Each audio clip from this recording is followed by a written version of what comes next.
ایسا علم غیب رسول اللہ کو ہے، ایسا علم غیب تو جانوروں کو بھی ہے، پاگلوں کو بھی ہے، بچوں کو بھی ہے۔ اب علم غیب رسول اللہ کو کس نے دیا؟ اللہ نے۔ تو معاذ اللہ نے اپنے حبیب کو اتنا ہی علم دیا جتنا ایک جانور کو دیا۔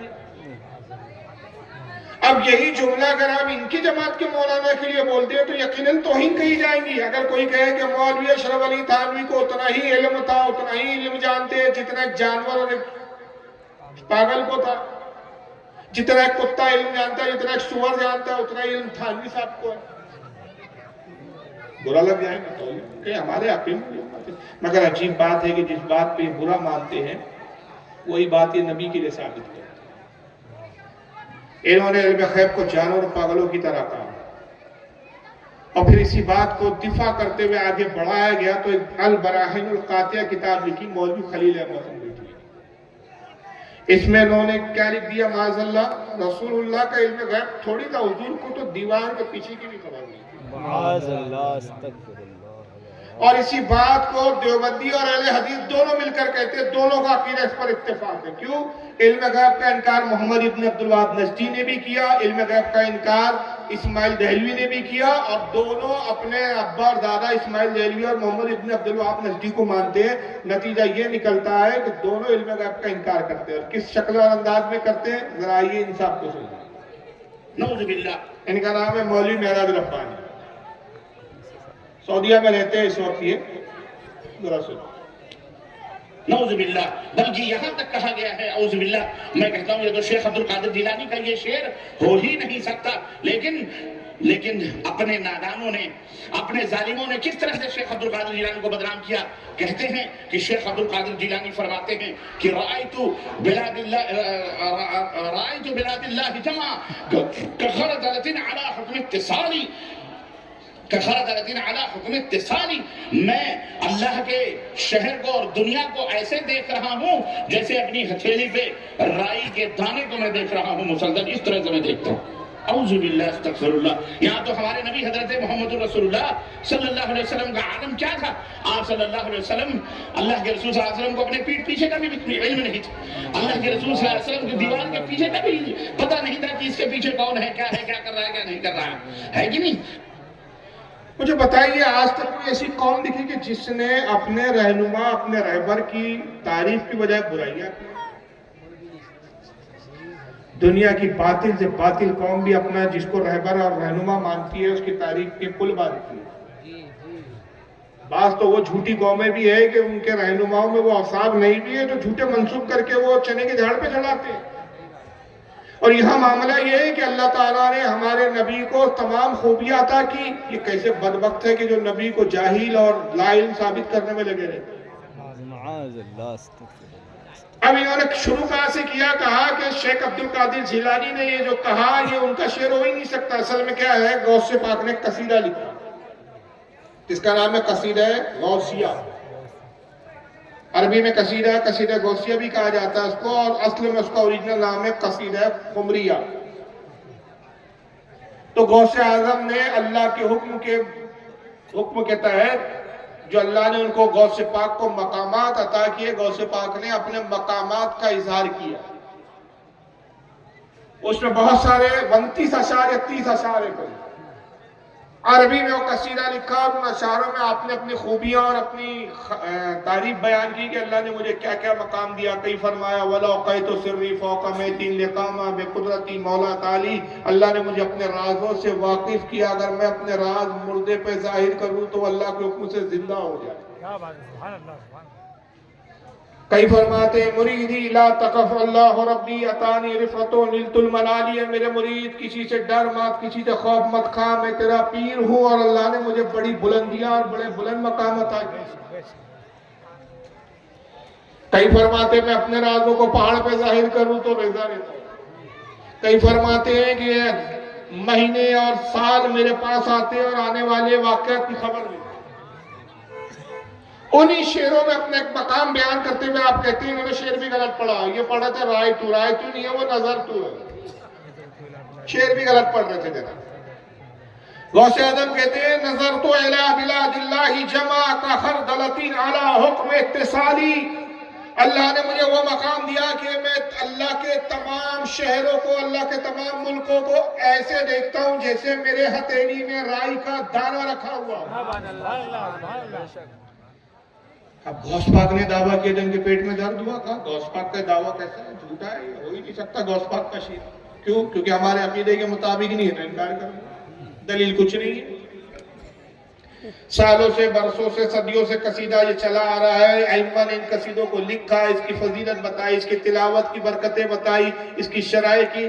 یہ اب چاہ رہے ہیں جناب 600-800 سال کے بعد, غوث پاک 500 ہجری کے ہیں, اب یہ آ کر یعنی تقریباً 900 سال کے بعد آ کر یہ انکار کریں.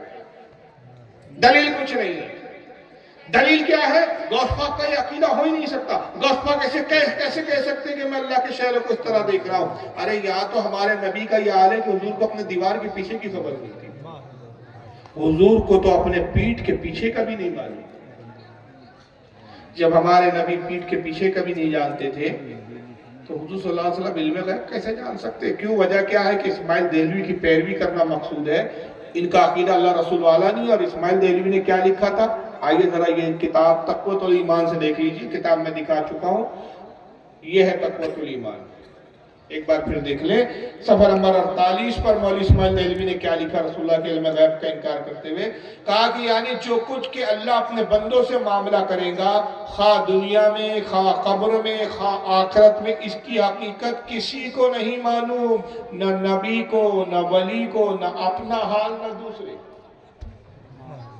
آخرت میں کیا ہوگا, دنیا میں کیا ہوگا, قبر میں کیا ہوگا, اس کی حقیقت کوئی نہیں جانتا. نہ ولی جانتا ہے کوئی, نہ نبی جانتا ہے, بلکہ دوسروں کا تو حال چھوڑو, نہ اپنا حال بھی نہیں جانتا کوئی. اب مطلقاً لکھا ہے نبی میں یعنی ہمارے آقا بھی آ گئے, حضرت موسیٰ بھی آ گئے, حضرت عیسیٰ بھی آ گئے, تمام نبی آ گئے, کسی کو کچھ نہیں معلوم. میں اب آپ سے سیدھا سا سوال کرتا ہوں, قبر میں کیا ہوگا بھائی جب انتقال ہو جائے گا آدمی کا, تو قبر میں کیا ہوگا بتائیے؟ بولیے بولیے. 3 سوال. منکر نکیر آئیں گے, پھر سوال و جواب ہوگا. کتنے سوال ہوں گے؟ 3 سوال ہوں گے. من ربو, سوال بھی بتا دیے گئے. ایگزام میں کیا آنے والا ہے پہلے سے ہی پرچہ لیک کر دیا گیا. من ربو کا تیرا رب کون؟ دوسرا سوال ما دینوں کا تیرا دین کیا؟ تیسرا سوال ما کنت تقول حق فی ھذا الرجل, اس شخص یعنی رسول اللہ صلی اللہ علیہ وسلم کے بارے میں تو دنیا میں کیا کہتا تھا؟ آقا فرماتے ہیں جو مومن ہوگا وہ تینوں سوال کے جواب کیوں دیں گا. من رب ہوگا, تیرا رب کون؟ کہیں گا ربی اللہ, میرا رب اللہ ہے. ما دینوں کا تیرا دین کیا ہے؟ کہیں گا دین الاسلام, میرا دین اسلام ہے. ما کنت تقول حق ھذا فی الرجل, اس شخص کے بارے میں کیا کہتا تھا؟ کہیں گا ہوا محمد رسول اللہ صلی اللہ علیہ وسلم, یہ محمد صلی اللہ علیہ وسلم ہے. اور جو کافر ہوگا, جو گناہگار ہوگا, جو منافق ہوگا, بدترین شخص ہوگا, جب اس سے سوال ہوگا من رب کا, کہیں گا ہا ہا ہا لا ادری, ہائے افسوس میں نہیں جانتا. ماں دینوں کا تیرا دین کیا؟ ہا ہا ہا ہا لا ادری ہائے افسوس میں نہیں جانتا. آقا فرماتے ہیں کہ مومن جو جواب میں کامیاب ہوگا, جنت کی کھڑکی قبروں میں کھول دی جائے گی, جنت کی ہوائیں آتی رہیں گی. اللہ کے فرشتے فرمائیں گے اب ایسے سو جا, ایسا آرام کر جیسے دلہن سوتی ہے. جب اپنے شوہر کے گھر پہنچ گئی, اس سے زیادہ کوئی خوش نہیں ہوتا. اور کافر کے لیے کیا ہوگا, منافق کے لیے کیا ہوگا؟ جہنم کی کھڑکی کھولی جائیں گی, اس سے گرم گرم ہوا آئیں گی اور قیامت تک عذاب چھیلتا رہے گا. کس نے بتایا یہ؟ حضور علیہ الصلوۃ کہاں سے آپ کو معلوم ہوا؟ یہ تو مولوی صاحب کہہ رہے قبر کا حال نہیں معلوم, اپنا حال نہیں معلوم نبی کو, تمہارا حال نہیں معلوم, خود اپنے بارے میں نہیں جانتے. حشر کے دن کیا ہوگا, قیامت برپا ہوں گی, پل صراط سے گزارا جائے گا, میزان پر اعمال تولے جائیں گے, میدان حشر میں جمع کیا جائے گا, اعمال اور سوال و جواب ہوں گے, ایک ایک عمل کا کس کس طرح سے سوال ہوگا, ساری تفصیلات حدیث میں آقا نے بیان کی. یہ کہتے ہیں آخرت میں کیا ہوگا نبی کو نہیں معلوم. اب بتائیے آقا نے پیمانہ کیا دیا تھا حقانیت کا؟ جو میرے اور میرے صحابہ کے عقیدے پر ہو وہ جنتی ہے. کیا صحابہ کا یہ عقیدہ تھا؟ رسول اللہ کا یہ عقیدہ تھا؟ اب انہوں نے خاص جملے کے ساتھ بات کی کہ حضور کو اپنے دیوار کے پیچھے اور پیٹھ کے پیچھے کی بھی خبر نہیں، حضور کو یہ بھی نہیں پتا تھا کہ میرے پیٹھ کے پیچھے کیا ہو رہا ہے۔ حالانکہ یہ کتنے بڑے گستاخ ہے اور کتنے بڑے دھوکے باز ہے۔ آئیے ذرا دیکھیے حدیث میں کیا آتا ہے، اور میں حدیث کی وہ کتاب پیش کر رہا ہوں جس کا کوئی انکار نہیں کر سکتا، یہ ہے صحیح بخاری۔ قرآن کے بعد اس کتاب کو سب سے زیادہ اہمیت دی جاتی ہے۔ حدیث کی کتاب ہے صحیح بخاری، حدیث نمبر 418، کتاب الصلاۃ۔ حدیث کے الفاظ ہے کہ نبی ہریرہ ان رسول اللہ صلی اللہ علیہ وسلم قال، حضرت ابو ہریرہ سے روایت ہے، اور تفصیل یہ ہے اس حدیث کی مختصر جملے میں امام بخاری نے لکھا۔ شارحین کہتے ہیں کہ اس حدیث کی تفصیل یہ ہے کہ آقا صلی اللہ علیہ وسلم نے نماز پڑھائی، سرکار محراب میں کھڑے ہو کے نماز پڑھا رہے، پیچھے صحابہ ہے، صحابہ میں بعض لوگ ہوئے کہ جن کا نماز میں توجہ نہیں ہے، دل نہیں لگے، ذہن کہیں اور ہے۔ اس عالم میں جب نماز ختم ہوئی، آقا نے سلام پھیرا، قال، تو حضور نے فرمایا حل ترون قبلتی ہا ہونا، کیا تم یہ سمجھتے ہو کہ میرا رخ قبلے کی طرف ہے؟ میں تمہارے حالات کو نہیں جانتا؟ فَوَاللَّهِ مَا يَخْفَى عَلَيَّ خُشُوعُكُمْ وَلَا رُكُوعُكُمْ، اللہ کی قسم نہ تمہارا رکوع مجھ سے چھپا ہے نہ تمہارا خشوع چھپا ہوا ہے۔ میں تمہارے رکوع کو بھی دیکھتا ہوں، تمہارے خشوع کو بھی دیکھتا ہوں۔ اچھا رکوع تو ظاہری ہے، کوئی شخص رکوع کر رہا ہے، سجدہ کر رہا ہے تو آپ بھی دیکھ سکتے ہیں، حالانکہ پیٹھ پیچھے نہیں دیکھ سکتے، سامنے تو دیکھ سکتے ہیں۔ مگر خشوع کے معنی ہوتے دل کے ارادے، دل میں کیا ہے، آپ کے دل میں کیا چل رہا ہے، کتنا دل نماز میں لگا ہے، کتنا دل نماز میں نہیں ہے، اسے کہتے ہیں خشوع، جس کا تعلق دل سے ہوتا ہے۔ آقا کہتے ہیں میں تمہارے دل کے حالات سے بھی واقف ہوں۔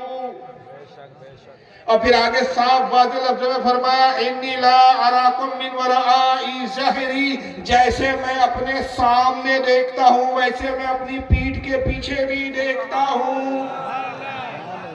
سبحان اللہ سبحان اللہ۔ اتنی واضح اور صریح حدیث ان بدعقیدوں کو نہیں ملی، بخاری جیسی کتاب میں نہیں ملی، حدیث مسلم میں موجود ہے، حدیث نمبر 958۔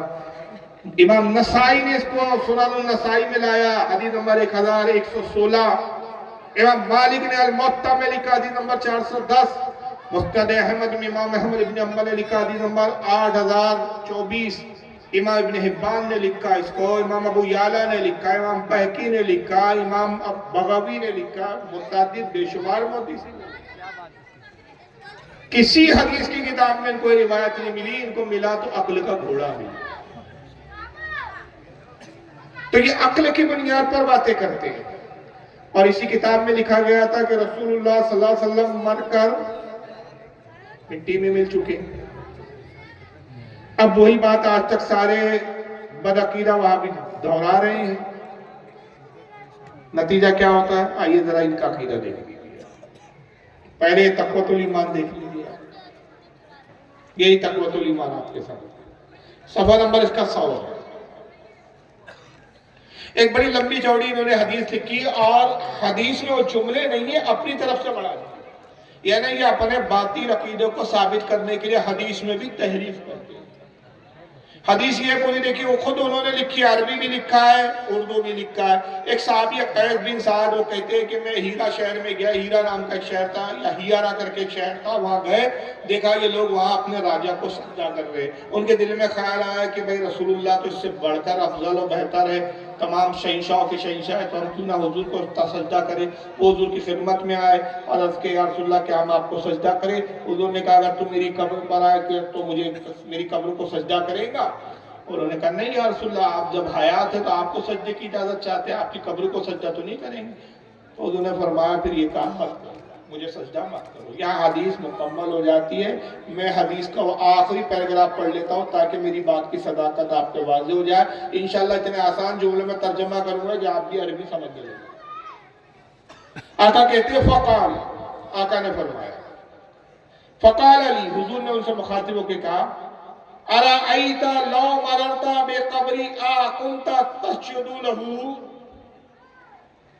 لو مررت، اگر تو آئے بے قبری، میری قبر پر،